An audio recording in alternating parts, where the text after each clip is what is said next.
Dobry. What's up, everybody? Whoa now, all his greetings. Yes. We got something we want to share special with y'all today. Absolutely. Well, I'll start. Rukomini, Baba, Marcus, Shango, Doyin, Akinlana. Joko, I'm sitting here with my good artist friend. ANYA LINCOLN.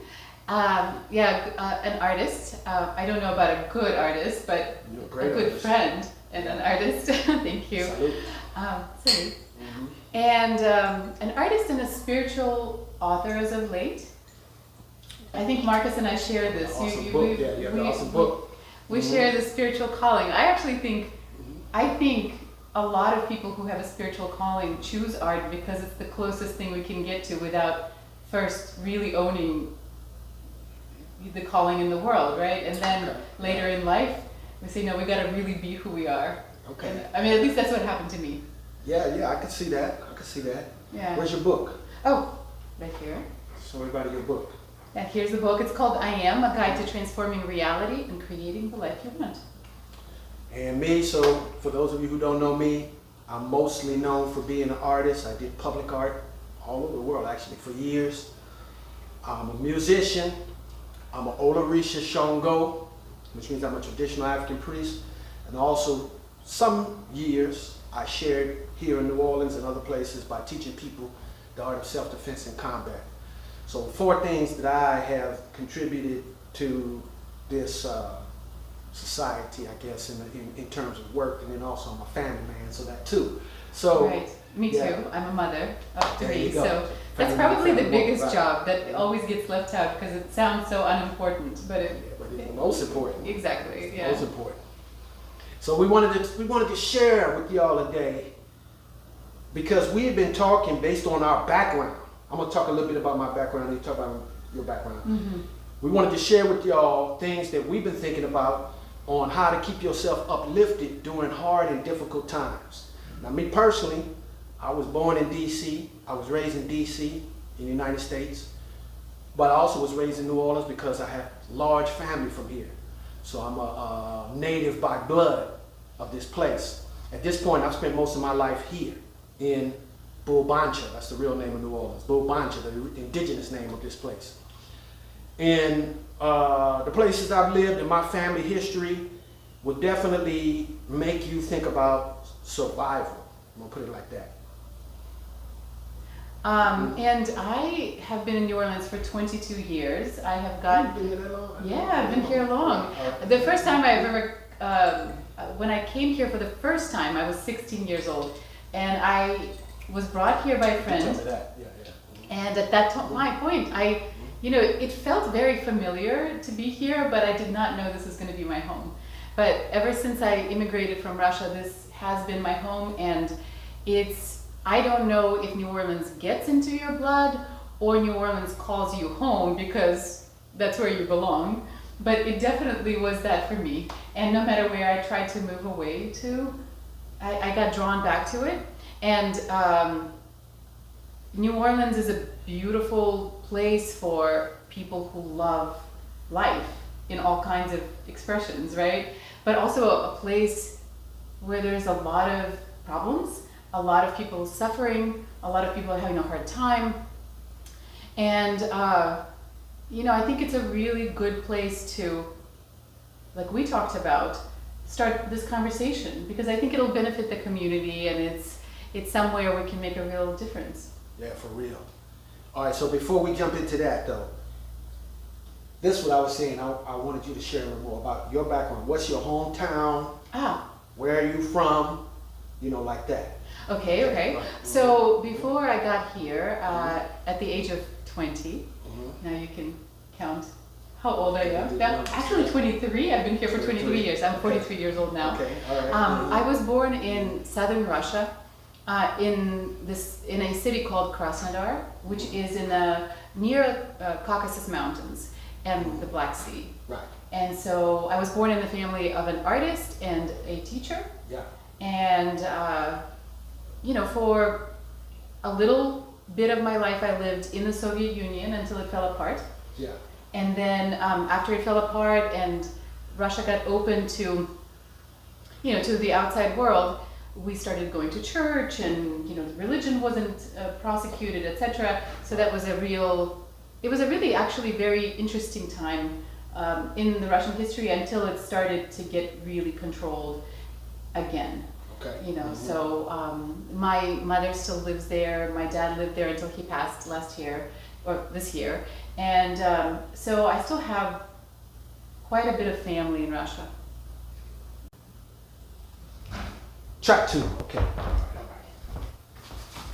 Okay, so now it's time to get real with it, all right? So this sharing today started when you came in the gallery and we just naturally were clicking, and you told me about pressures you were receiving at the time because you are Russian. Right. And then second of all, we were talking about in that same conversation, we were talking about literally survival right here and the instability right here that is threatening the survival of, I would say damn near everybody, but at least a large majority of the people, right? So what I wanted what I want you to share is kind of your perspective. See, because you have a unique perspective, right?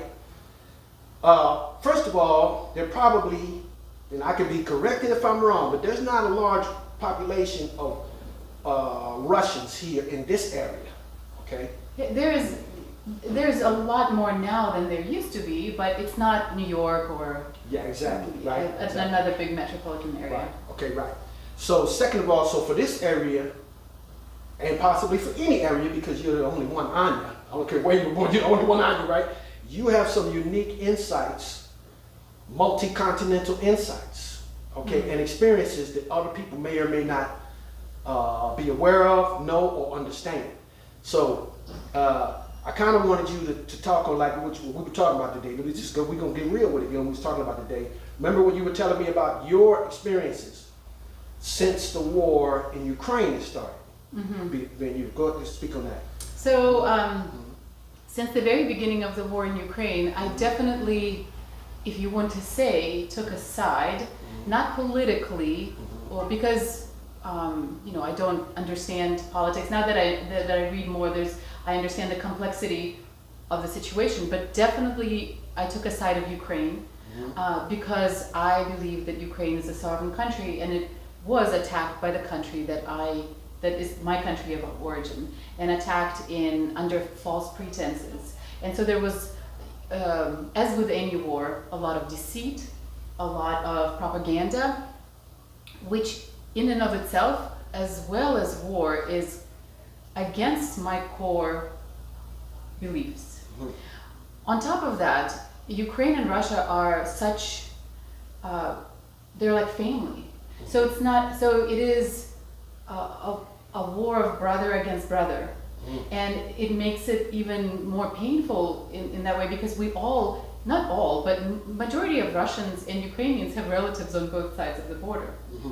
So when you see images of cities being destroyed and children dying, it's not some image of a person you can't relate to, which actually produced a lot more insights for me in terms of how do we choose who we become compassionate with, and then who do we choose to ignore. Right. But anyway, but Ukrainian war for me personally was such a traumatic, and is still a very, very traumatic experience, because it is, people who are suffering are speaking, most of them are speaking Russian. Most of them can speak Russian as well as Ukrainian. I can understand some Ukrainian because I'm from the part of Russia that was inhabited by Ukrainians. So, so when the war started, I definitely started speaking out against the war. I felt like a huge country like Russia could have found a creative solution or a different solution that would have avoided senseless deaths of these brothers and sisters that are dying. And so because of that, because I took this really, really strong position, I started getting a lot of hate mail and hate messages from people who are from my country. And I realized that what was interesting is that every single person who was afraid and who was accusing me for a different reason. And this is why I love to talk about how it's not really our genders or our races or our countries of origin that make us behave a certain way. It's our fears, or not behave a certain way, but make us behave against nature or against humanity. It's the fears that we hold on to. And so every single person expressed a different fear. One was afraid of NATO. Another one was afraid of chemical labs in Ukraine. The third one said we had no other choice, they were going to attack us. So all of a sudden I saw that everyone was afraid, everyone was supporting the war, but everybody was afraid for different reasons. And one person even wanted to go to war because he was fighting for the Russian language and he wanted Russian language to be, alive in Ukraine. He was willing to go kill people because he was told for years, as like in a drip kind of fashion, that Russian language was being threatened, and that was a value he couldn't let go of. That sounds like how you mass produce a colonizer to me, like a Frankenstein. Well, Russia. I have a different. So the way That's I look. that one example you were just talking No, about. absolutely, absolutely. It's like you're creating a Frankenstein So colonizer. what I've always said that Putin, Russian president, and people who are on the same train track are really geniuses, like evil geniuses. They have planned this for a really long time, just like any other big country plans whatever they're going to do. Small countries too. But what I noticed, the difference is that people who received the propaganda and didn't question it, on some level have already bought into some fear that the propaganda was pushing the buttons on. So it was very, very easy. And so this, to me, is a local problem of Russia, and not problem, but a thing that describes the situation with Russia and Ukraine. But it really is representative of all human issues. Is that when we, whichever side conflict we're in, if we don't question our own fear and step out of it, we contribute to the same problem, whether we're fighting it or whether we are being fought. And so that's kind of my philosophy overall. But in terms of Russia and Ukraine, it was very interesting and really sad to see how people would say, you are Russian, so they valued Russian identity. And because you're stepping out of what is being, what the party line is, you are not, a real Russian.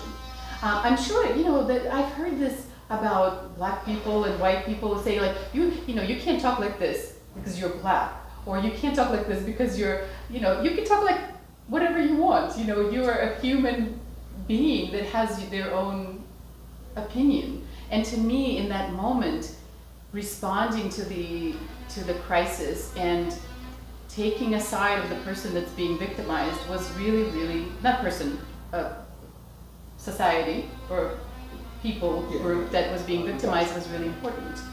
So I remember the first day when you were telling me, also that you were getting fallback or catchback because you're Russian.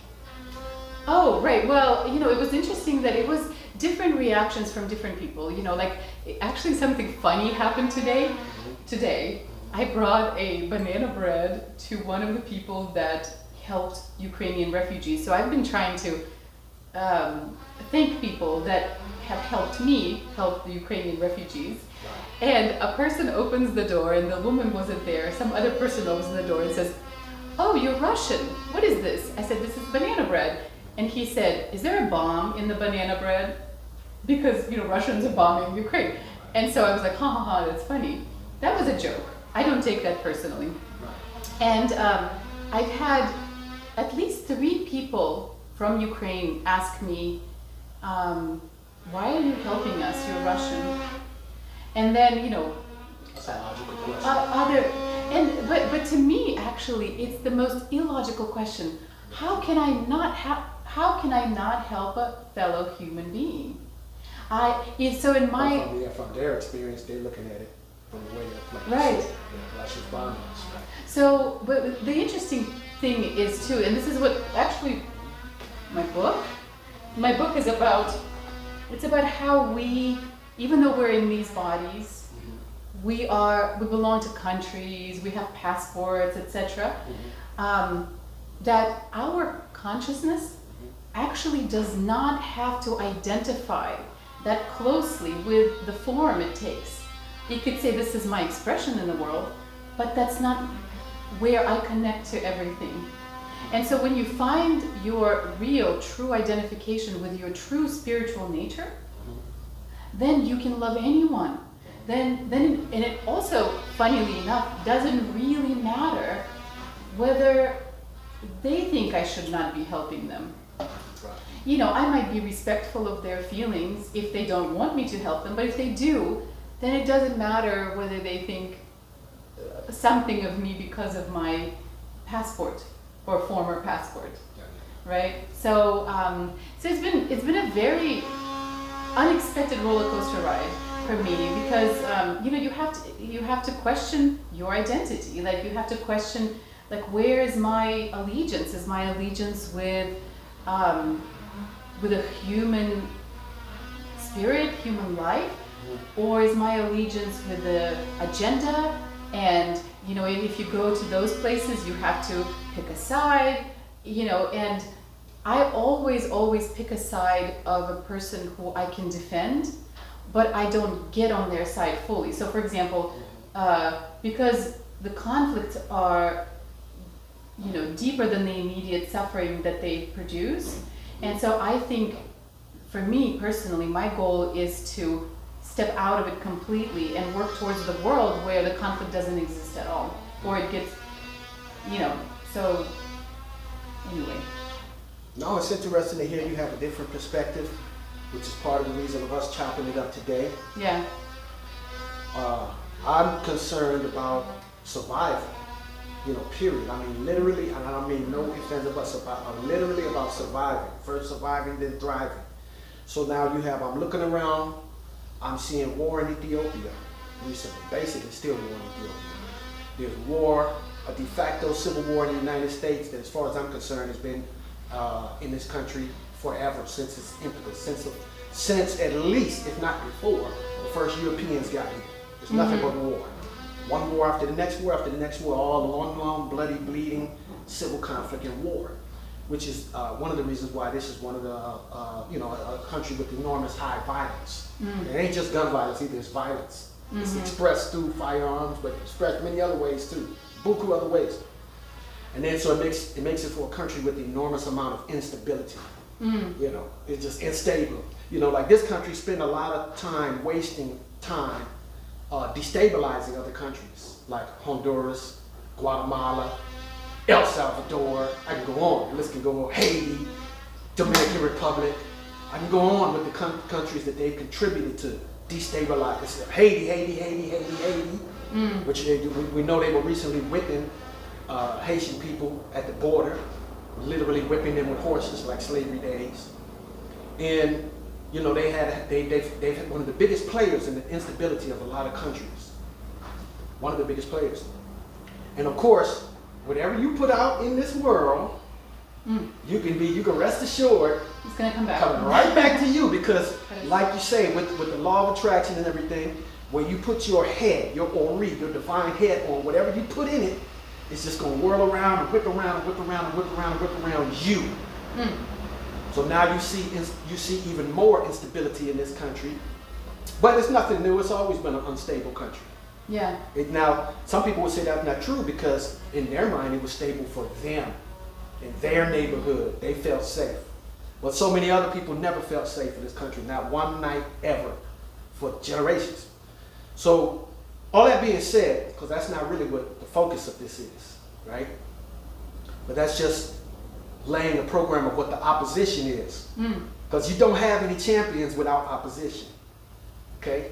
No champions without opposition, none whatsoever. Yeah. No strong people without opposition. It doesn't exist. So, me personally, I've kind of come to accept opposition as something that just makes me harder, swifter, faster, stronger. Ah, interesting. Yeah, and I accept it. Now, that doesn't mean I like it. It doesn't mean I'm going to allow it to run this dysfunctional path around my vicinity. But I accept opposition as something that is going to allow me to develop. If you understand what I'm saying. All right. Absolutely. So, getting back to what I was talking about, what I wanted to talk about, but what we've been talking about is how do we keep ourselves uplifted during these difficult times. Now, you and I have seemingly enormously different backgrounds, right? Absolutely. But your experience and my experience, to me, does ring of people who know a little something about opposition and challenges. All right? And so, you know, my thing is always, well, if it's a hard time, if it's a tough time, how can we rise to the top? How can we keep pushing forward? How can we keep our spirits lifted no matter what we're facing? I mean, we could be facing family members murdered. We could be facing systematic oppression. We could be facing war. I can go on, right? Okay? We could be facing the basics of being challenged by the economics of survival, of food, clothes, water, and shelter, right? And we could be facing political repression, right? Which causes more instability. And a lot of us are facing all of these things. Some of us not, but a lot of us are. How can we stay lifted and buoyant in the face of these challenges? That's always what's on my mind. Right? Lifted and buoyant in the face of these challenges.